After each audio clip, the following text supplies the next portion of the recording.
Салями шұжығы. Достар, сіздермен салями шұжығын жасаймыз. Ол үшін бізге жылқының немесе сиырдың етінен тартылған фарш, құйрық май немесе жылқының қазылық майы, дәмдеуіштер және мұзды су қажет. Қаншалықты аламыз рецептте толық көрсетілген. Фарш пен қазылық май жылы болмауы керек. Шамалы мұзды болса тіптен жақсы.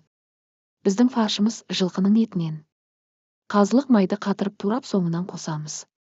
Жалпы шұжықтардың барлығына дерлік қазылық майды қосамын. Ол құйрық май сияқты тұрмайды, піскен кезде еріп шұжыққа ерекше дәм береді. Дәмдеуіштерді фаршқа себелеп салып жақсылап араластырып, суды құямыз. Су фаршқа сіңгенше қолмен, ары қарай миксермен араластырамыз. Фарш мынандай эмульсияға айналуы керек. Осы эмульсиямызға туралған қазылық майды қосамыз. Барлық уақытта еттің температурасын сақтап тұрамыз. 2-3 градустан жоғары болмау керек. Жылып кеткен жағдайда қайта тоңазытқышқа салып салқындатып алыңыз.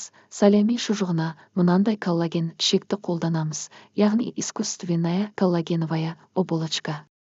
Жылы суға 3-4 минутқа салып жібітіп аламыз. Шектің бір жағын байлап, келесі кезекте эмульсиямызды шұжық шприціне толтырып нығыздап салып, шекке жібереміз. Ауа жібермеуге тырысыңыз. Ауа кеткен жағдайда инемен тесіп ауасын шығарып тастаңыз. Міне дайын шұжықтарымызды пешке салғанша тоңазытқышқа 7-8 сағатқа қоямыз. Пісіру техникасы жеке сабақ ретінде берілді. Шұжығымыз дайын, ас болсын.